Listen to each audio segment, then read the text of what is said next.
Word to the wise, do not ever take barbecue advice from a Canadian. Low and slow means you'll never char your meat like this tool did in this video. Harsh. I used to drink, I used to smoke, and then I dance. I used to drink, I used to smoke, and then I dance. Well, this company's public living in this crowded room. Need some new religion and I need it pretty soon. Drink, I used to smoke, and then I dance.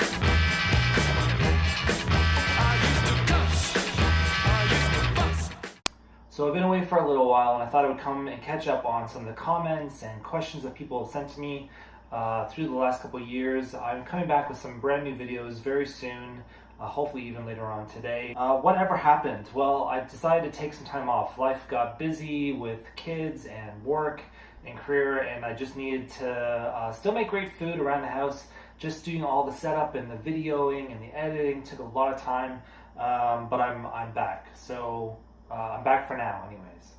Why are you never drunk? Well, if I was drunk all the time, I actually probably would get nothing done. There are other people out there who are drunk chefs and all that stuff, and that's fine. For me, it's just marketing. I'm just trying to. It's like Jamie Oliver was never naked when he was called himself the Naked Chef. It was just a tip, just a thing. So why do we have the drunk chef? Well, I started the whole show because I wanted to share my love of cooking and making food for my friends and family, but also I wanted to show people that it's actually not that difficult to make really good food for your family at home. I know we're all pressed for time with busy lives, but it is possible with a bit of thinking and, again, just a bit of technique, and I just want to share that with people. What's my favorite thing to make? I have so many favorite things. I like the meals that really take you somewhere else, that transport you to a time and a place.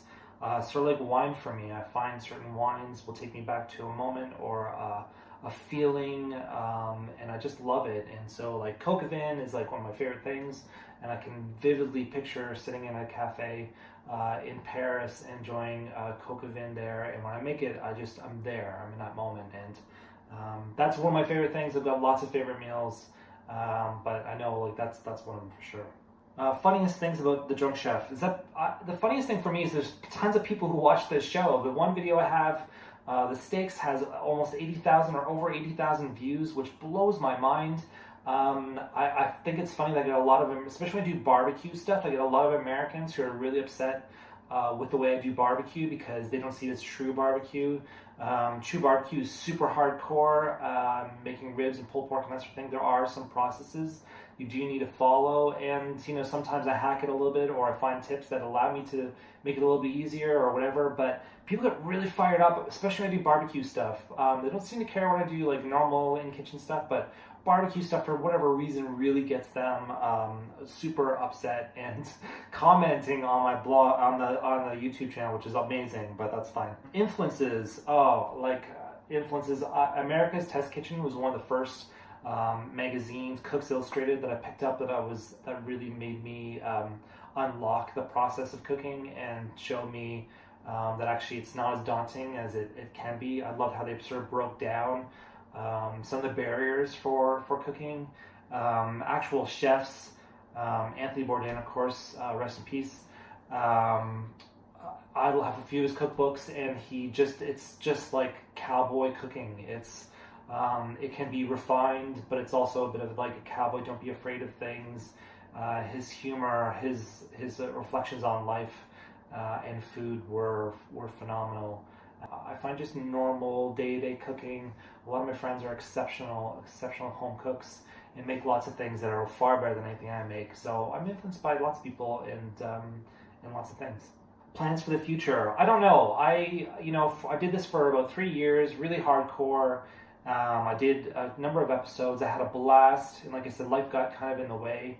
I'd like to bring it back. I love cooking. I cook every single day. It's a challenge making good food for your family in the course of 45 minutes, especially when I was going to rush out the door for soccer and dance and theater and all these things. That's sometimes the stress of life makes it not as much fun, but to have a weekend or time where I can sit down and do something and just be in the moment, enjoy the cooking, I'll just kind of keep doing that for as long as I can. I'd like to see if I can do an episode every couple of weeks, maybe more, maybe less.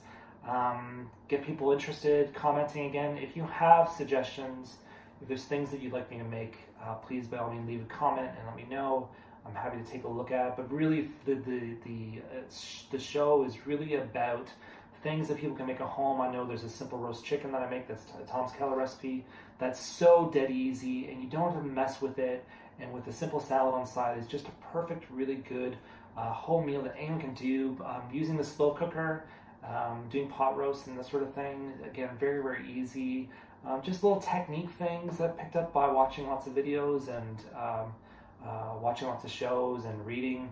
I'm happy to share, and yeah, I just want to have a good time. So let me know if you enjoy the show, and I hope that you'll hang in here with me. And by all means, if you have any comments or any thoughts or suggestions for some stuff down the road, let me know. Thanks. I used to drink.